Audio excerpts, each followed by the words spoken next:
बलात्कारियों को जमानत है, पत्रकारों को जमानत नहीं है, स्टूडेंट को जमानत नहीं है। 250 महिलाओं का रेपिस्ट आज बीजेपी का सांसद है, उसका मोदी जी प्रचार करते हैं। चाहे मस्जिद हो तोड़ी जा रही है, मंदिरों पर आरएसएस का कब्जा है। कहाँ स्वतंत्रता है? मोहन भागवत जी देश को गुमराह करते हैं कि 2014 के बाद आजादी मिली है। आज हमारे देश से 12 लाख उद्योगपति हमारे देश की नागरिकता छोड़ के चले गए हैं। बताएंगे जरा देश के गृह मंत्री कि नागरिकता छोड़ने वाले हिंदू हैं या मुसलमान? 50,000 से ज्यादा महिलाएं गायब हैं। ये सरकारी आंकड़े हैं। क्यों नहीं भारत सरकार, क्यों नहीं देश का मीडिया इन बातों पे चर्चा करता?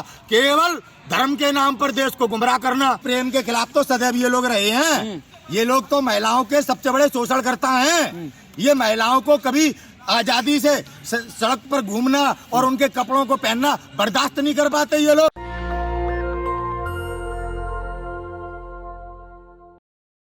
केवल देश को गुमराह किया जा रहा है। आज भारत सरकार अपनी सफलताओं को छुपाने के लिए भारत के नागरिकों को डरा रही है और हर प्रयास कर रही है कि कैसे भारत के नागरिकों को डराया जाए। तो क्या वजह क्या लग रही है आपको? केवल और केवल हिंदू मुसलमान देश में अराजकता फैलाना।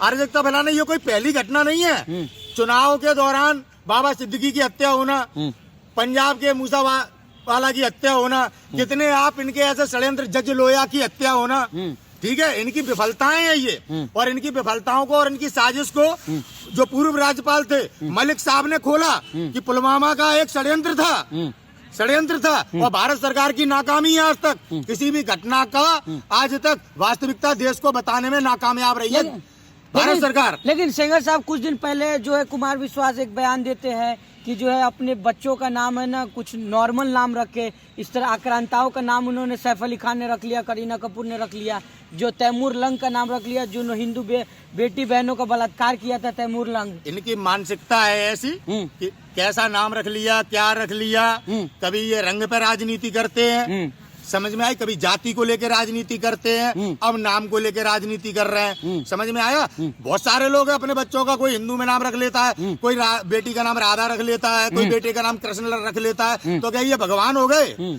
भगवान हो गए? नाम को लेकर केवल टारगेट कर रहे हैं। और खान्स को आज से नहीं टारगेट किया जा रहा, लंबे समय से खान्स को, तीनों जो बॉलीवुड के स्टार हैं उन्हें कहीं ना कहीं टारगेट किया जा रहा है। शाहरुख खान के बेटे को किस तरह फंसाया गया, किस तरह से उन्हें धमकियां दी जाती हैं। आज बॉलीवुड में काम नहीं करने दिया जा रहा है, तो देश देख रहा है। आज भारत सरकार अपनी नाकामी छुपा रही है। डॉलर आज कितना मजबूत है, रुपया किस तरह से धड़ल्ले से गिरता जा रहा है। 86 रुपए वैल्यू हो गई है आज। आप देखिए तो किन परिस्थितियों में है आज देश।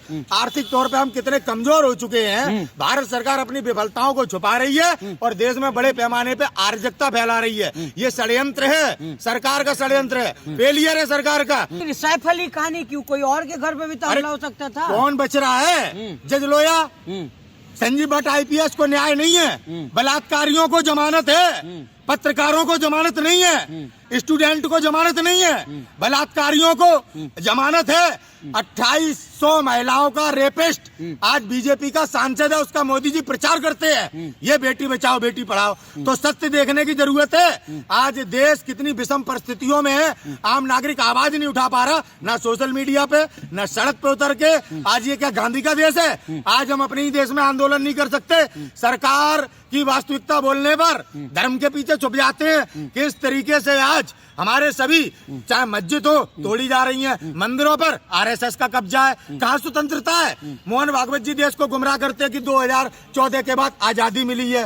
हमारे 2014 के बाद सभी मठ और मंदिरों पे आरएसएस का कब्जा है। आज भारत का नागरिक मंदिरों पे जा नहीं सकता, बड़ी आबादी मंदिर पे चढ़ नहीं सकती। लेकिन कुछ लोग लव जिहाद का एंगल दे रहे हैं कि करीना कपूर से सैफ अली खान शादी किए हुए, इस वजह से भी लोग उग रहे गुस्से में। मैंने आपसे पहले ही कहा कि ये सारा सरकार का षड्यंत्र है। आरएसएस की मानसिकता का ये परिणाम है कि इस प्रकार की आज अराजकता हमारे देश में फैल रही है। आप किस तरह से, खान ने पहले ही बोला था, तमाम बड़े बड़े देश के लोगों ने बोला कि भारत अब रहने योग्य नहीं बचा है। यही लोग कहने लगे पाकिस्तान चले जाओ। आज हमारे देश से 12 लाख उद्योगपति हमारे देश की नागरिकता छोड़ के चले गए हैं। बताएंगे जरा देश के गृह मंत्री कि नागरिकता छोड़ने वाले हिंदू हैं या मुसलमान?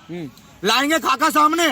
आज हमारे देश से कितने बड़े पैमाने पर महिलाओं की तस्करी हो रही है। हर राज्य से 50,000 से ज्यादा महिलाएं गायब हैं। ये सरकारी आंकड़े हैं। क्यों नहीं भारत सरकार, क्यों नहीं देश का मीडिया इन बातों पे चर्चा करता? केवल धर्म के नाम पर देश को गुमराह करना। आज सरकार न जाके धर्म के पीछे छुप गई है, अपनी नाकामी और अपनी असफलताओं से ये आज डर गए हैं, तो देश को इस तरह से डराया जा रहा है। आज सैफ अली खान के साथ हो रहा है, कल हमारे साथ भी होगा। क्या सुखदेव सिंह गोगामड़ी को उनके घर में घुस के नहीं मारा गया? ठाकुर था, करनी सेना का अध्यक्ष था, पूरा राजस्थान का राजपूत उनके साथ था। आज कौन है उनके साथ? कौन सुखदेव सिंह गोगामड़ी की बात करता है? तो ये है वास्तविकता। आरएसएस हिंदू नहीं है। आरएसएस ने आज हमारे देश के धर्म गुरुओं को प्रताड़ित करना शुरू कर दिया है। आज शंकराचार्य जी को प्रताड़ित किया जा रहा है। शंकराचार्य भगवान से कम नहीं, सनातन धर्म कहता है, लेकिन आज उनकी परिस्थितियां भी तीनों खांस की तरह हैं। जो आज हमारे देश के 4 शंकराचार्य गुरु हैं, उनकी खांस की तरह परिस्थितियां हैं। आने वाले समय में हो सकता है महंत नारायण गिरी की तरह भारत के शंकराचार्यों के ऊपर भी हमले हो और उनकी भी मौत हो जाए और वो भी अपने मठों में फांसी के फंदे पर लटके मिले। लेकिन क्या नीति, आपको क्या लग रहा है कि मुसलमान होने की वजह से ये सब हो रहा है? क्योंकि कुंभ मेला में भी देखा जाए मुसलमानों को दुकान नहीं लगाने दिया, मार पीट के भगाया जा रहा है। मुसलमानों को ही प्रताड़ित करके हिंदुत्व जगाया जा रहा है। हमारे देश के मासूम नौजवानों को बेरोजगार करके आज जय हिंदू हिंदू करके आज उनकी मानसिकता को आज किस तरह से अराजकता की ओर धकेल दिया है। इस सच को समझना पड़ेगा। केवल मुसलमान ही पीड़ित नहीं है, कौन पीड़ित नहीं है? दलित क्या पीड़ित नहीं है? किस तरह से आज दलित को प्रताड़ित किया जा रहा है। दलित बेटियों का तो शोषण खुलेआम हो रहा है। आप मणिपुर में देखिए फौजी के परिवार के साथ क्या हुआ। भारत का गृह मंत्री दौरे पे गया, आके देश को कुछ बताया? बात नेहरू की करते हैं, बात इंदिरा जी की करते हैं। इनके कर्म देखो, इनके कुकर्म देखो। अपनी वास्तविकता को छुपाने के लिए जय श्री राम, जय श्री राम। अरे मस्जिद तोड़ते हैं, मंदिर भी तोड़ते हैं ये लोग। केदारनाथ धाम से सोना चोरी किसने किया? कौन है जिम्मेदार? आज नेहरू है क्या, या इंदिरा जी है, या कांग्रेस शासन कर रही है? मोहन भागवत के पास है कोई जवाब? है धीरेन्द्र शास्त्री के पास जवाब? केदारनाथ धाम से सोना कैसे चोरी हुआ और इतनी बड़ी बढ़िया तरीके से पीतल कैसे वहां की दीवारों पे लगा दिया गया? ये साजिश करता लोग, आरएसएस के लोग आज भारत को अराजकता की ओर धकेल रहे हैं, गृह युद्ध कराना चाहते हैं। आज देश आर्थिक तौर पे गुलाम बन चुका है। हमारी परिस्थितियां कितनी गंभीर हैं। बैंकों पे पैसा नहीं है, आज आरबीआई के पास पैसा नहीं है। ये सच्चाई है। इन सब चीजों से ध्यान भटकाने के लिए आज लोगों की हत्याएं हो रही हैं, झूठे मुकदमे में बंद किए जा रहे हैं। युवाओं को भड़का कौन रहा है? आरएसएस भड़का रही है, गृह मंत्री भड़का रहे हैं, भारत के प्रधानमंत्री भड़का रहे हैं। देश के प्रधानमंत्री जो बड़ी बड़ी बातें करते हैं आज वास्तविकता बोल नहीं पा रहे हैं, मीडिया के सामने आने से डरते हैं, सवालों से भाग रहे हैं। और आज देश किन परिस्थितियों में देश देख रहा है। तो क्या लग रहा है कि आप इसको जिस तरह कुमार विश्वास को टारगेट करना कहाँ तक सही है? कि कुमार विश्वास के बयान आ रहे थे लगातार, उन्होंने सोनाक्षी सिन्हा पे भी बयान दिया था कि घर का नाम रामायण रखने से कुछ नहीं होगा, बच्चियों को समझाए बुझाए, लव जिहाद में लोग पढ़ रहे हैं। कुमार विश्वास है जो अन्ना हजारे के आंदोलन में थे, अरविंद केजरीवाल ने भगा दिया यार। ये सब बीजेपी के स्लीपर सेल है जो कहते हैं महमूद प्राचा जी, स्लीपर सेल्स। समझ में आई? बीजेपी के लिए कहीं ना कहीं काम करते हैं ये लोग। ये देश की बात नहीं करते, ये देश की बातों को करके युवा को गुमराह करके अराजकता की ओर ढकेलते हैं। इन बातों का कोई तथ्य है? जिन बातों को लेकर ये बड़ी बड़ी बातें कर रहे हैं, कभी आरएसएस के लिए बोलेंगे, ये कभी बोलेंगे मोदी के लिए? अरे हिंदू बच्चियों को बचाने की बात कर रहे हैं। कौन बचा रहा है? इतने बड़े पैमाने पे तो हिंदू बच्चियों के साथ शोषण हो रहा है। पिछली साल नए साल पे एक बच्ची को 8 किलोमीटर भाजपा के नेताओं ने खचेड़ा, 2800 महिलाओं का बलात्कार करके वीडियो बनाया।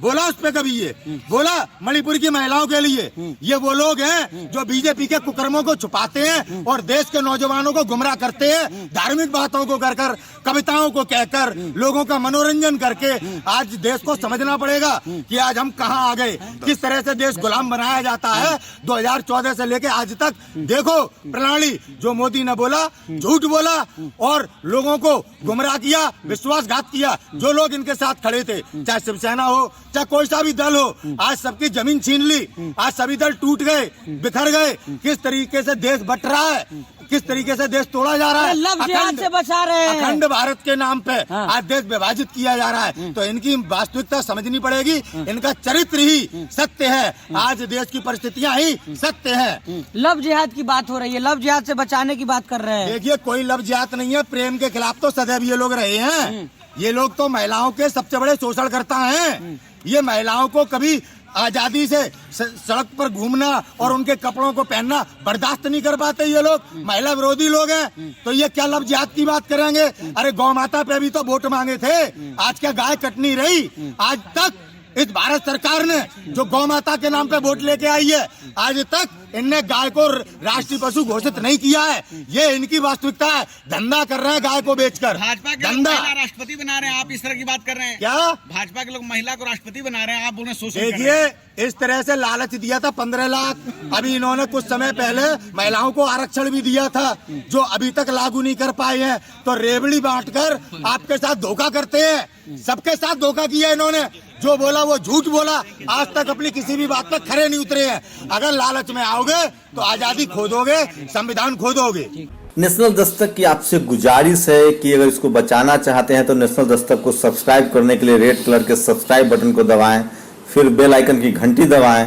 नेशनल दस्तक को बचाने के लिए बहुत जरूरी है कि हर खबर को शेयर करें, लाइक करें, कमेंट जरूर करें।